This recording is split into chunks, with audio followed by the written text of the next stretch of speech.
하나님께서 우리에게 주신 말씀은 신명기 28장 15절에서 24절까지 말씀입니다. 내가 만일 내 하나님 여호와의 말씀을 순종하지 아니하여 내가 오늘 내게 명령하는 그의 모든 명령과 규례를 지켜 행하지 아니하면 이 모든 저주가 내게 임하며 내게 이를 것이니. 신명기 28장은 복과 저주의 두 부분으로 나누어서 주신 말씀입니다. 그런데 저주의 본문이 확연히 더 많습니다. 복에 대한 말씀은 14절, 그리고 저주에 대한 말씀은 54절이나 됩니다. 불순종할 때 저주가 임하는데 하나님은 복을 주시기를 원하지만 하나님을 떠나고 하나님을 가까이 하지 아니하고 점점 멀리 하다 보면 하나님으로부터 멀어지게 되고 하나님 말씀을 제대로 듣지 못하기에 결국은 불순종하게 되면 저주가 임할 것이다. 우리 모든 인생은 죄의 몸으로 태어났기 때문에 죄가 가만 놔두면 죄가 우리 안에 나타나게 되어 있습니다. 그렇기 때문에 결국은 불순종하게 되고 저주받을 가능성이 많다. 그러니까 이 축복과 저주의 말씀 가운데 저주의 말씀이 더 많이 담겨 있는 것은 절대 하나님으로부터 멀어지지 말라 하는 하나님이 백성들을 사랑하기 때문에 당부하는 그 말씀인 것입니다. 그래서 15절부터 19절까지는 저주를 받으리라. 어떨 때 순종하지 아니할 때 조건이 있어요. 항상 순종하면 하나님이 모든 민족 위에 뛰어나게 하고 탁월한 삶을 줄 것이다. 그러나 불순종하면 저주가 임하게 될 것이다 하는 말씀입니다. 그래서 내가 만일 하나님 여호와의 말씀을 만일 내가 순종하지 아니하면 내가 오늘 내게 명령하는 그 모든 규례와 명령을 지켜 행하지 아니하면, 그렇게 하면 이것이 이런 일이 있게 될 것이다. 이 모든 저주가 내게 임하며 내게 이르게 될 것이다. 모든 저주가 내게 임하며 결국은 추격해서 따라와서 저주가 완전히 삶을 지배해버리게 될 것이다. 그래서 저주의 시작을 말하는데 성읍에서도, 내가 거주하고 있는 성읍에서도 저주를 받으며 일하는 일터 들에서도 저주를 받을 것이요. 3절에서는 성읍에서도 들에서도 복을 받을 것이라고 그랬는데 불순종하면 이제는 내가 사는 도시 지역에서도, 그리고 내가 일하는 일터 들에서, 모든 다니는 곳 모든 곳에서 저주를 받을 것이고, 또 내 광주리와 떡반죽 그릇이 저주를 받을 것이요. 광주리, 떡반죽 그릇, 5절과 대조되는 말씀입니다. 모든 그 그릇이 담을 그 모든 것들이 다 저주를 받을 것이고, 또 18절에 내 몸의 소생과 자손이, 이 4절에서는 복을 받는다 그러는데 자손 대대로 저주를 받게 될 거라는 것입니다. 토지의 소산과 내 소와 양, 토지와 가축, 새끼까지 다 저주를 받을 것이다. 그리고 19절에서는 내가 들어와도 저주를 받고 나가도 저주를 받을 것이다. 6절의 말씀에서는 들어가도 나가도 언제 어느 때든지, 타지역에 가 있든지 타국에 가 있든지 항상 복을 받을 것이라고 하는데 불순종하면 저주를 받게 될 것이다. 이렇게 하나님이 사랑하기 때문에 나로부터 멀어지지 말라, 불순종하는 일이 절대로 없도록 하라, 그렇게 말씀한 것입니다. 그리고 20절에서는 이제 속히 파멸하게 될 것이다. 그래서 내가 악을 행하여 하나님을 잊어버림으로, 하나님의 음성을 듣지 않는 것이죠. 하나님의 음성을 듣고 하나님의 말씀을 지켜 행하도록 애써야 되는데 하나님의 음성을 듣지 아니하고 하나님을 버린 악행 때문에 내가 손대는 모든 일에 저주와 괴로움과 혼란 그리고 질책, 책망을 보내서 하나님이 그것을 보낸다는 거예요. 그래서 내가 멸망하고 보낸다는 것은 계속 완전히 저주가 일어나서 강하게 지속적으로 완전히 멸망할 때까지 그래서 하나님이 그렇게 역사하셔서 마침내는 파멸하게 되볼 것이다. 하나님이 내리신 저주는 저주의 대상이 하려는 모든 일에 이처럼 다 망하도록 하나님이 추격해서 그렇게 한다는 겁니다. 그래서 21절에 여러 가지 방면에서 이 말 저주를 말하고 있습니다. 그래서 여호와께서 내 몸에 연병이 들게 할 것이다. 연병은 악성 전염병입니다.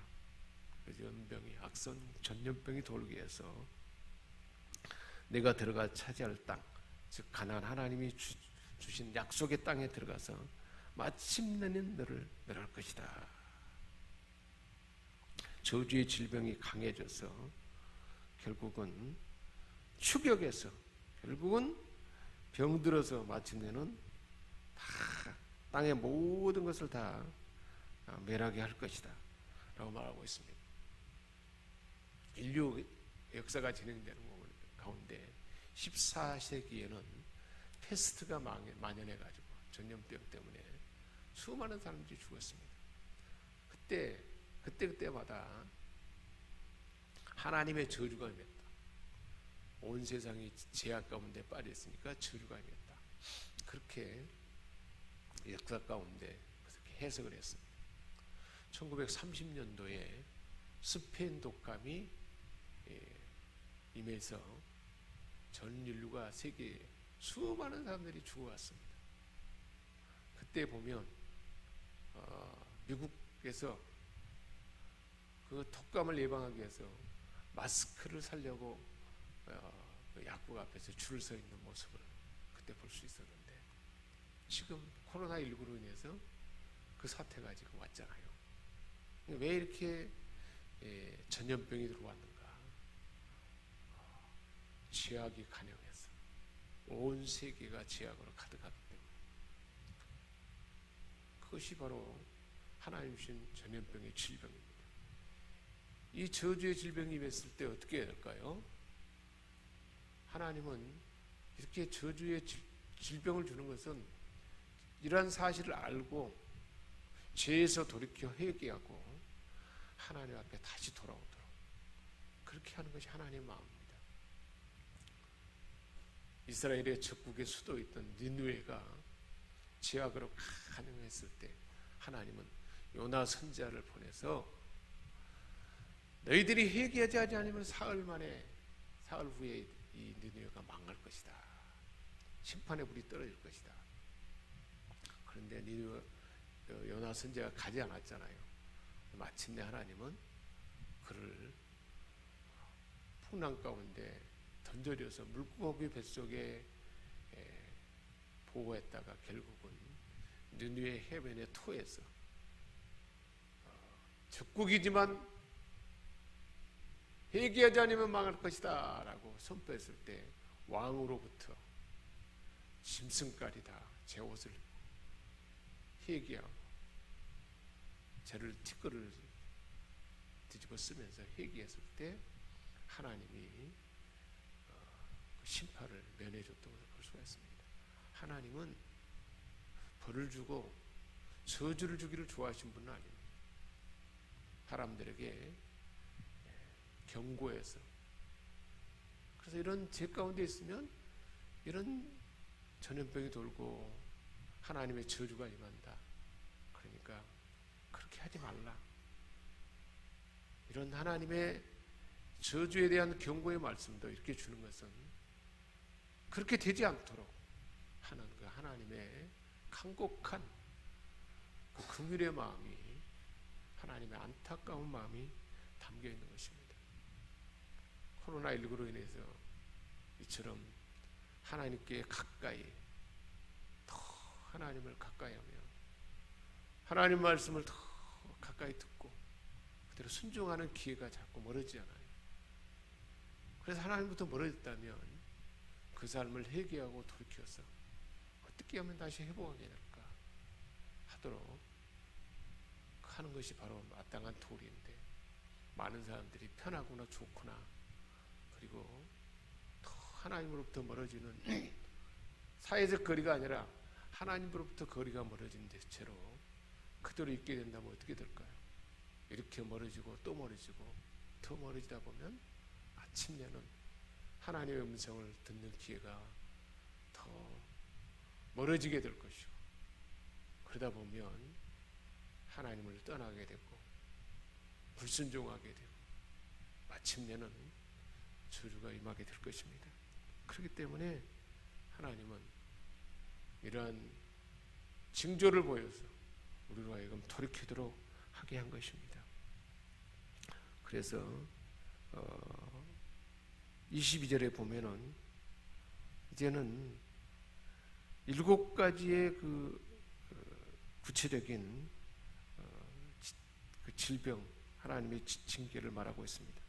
여호와께서 너를 몸이 피폐해지는 질병, 폐병, 그리고 열병과 염증과 무더위와 가뭄, 식물이 썩게 하는 병, 이런 병을 주게 해서, 곰팡이로 인해서 썩게 해서, 바이러스를 썩게 해서 내가 멸망할 때까지 치실 것이며, 그것들은 내가 패망할 때까지 너를 쫓아가게 될 것이다.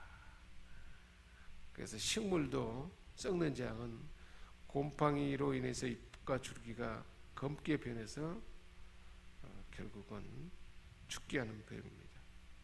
그래서 하나님께서 신체의 질병과 자연지혜로 징계하게 할 것이다 하는 것을 말씀하고 있습니다. 그리고 하나님께서 내 머리 위에 하늘은 노시 되게 하고, 노시 된다는 것은 하늘이 놋같이 단단해져서 하늘에서 비를 닫아버릴 거라는 것입니다. 그리고 내 아래 땅은 철이 될 것이다. 땅이 완전히 딱딱하게 굳어져서 철처럼 단단하게 될 것이다.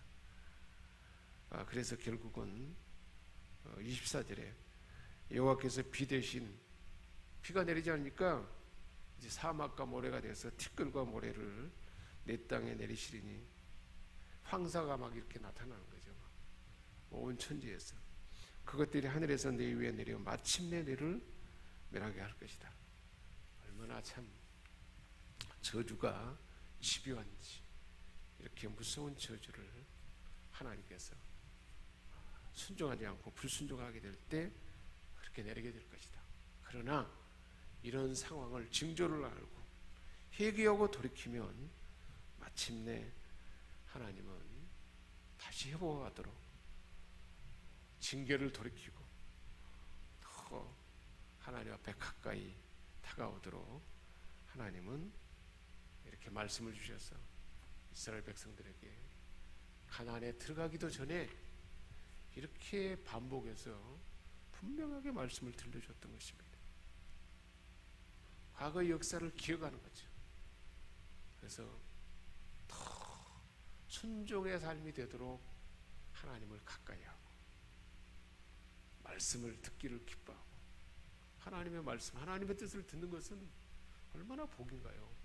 그 자체가 복입니다. 듣는 자는 말씀은 살아서 역사하고, 말씀 가운데는 성령이 함께하기 때문에 순종할 수 있는 힘을 주고, 그 순종하는 것은, 하나님이 순종하도록 말씀을 주는 것은 다 택한 백성들에게 유익된 말씀이잖아요.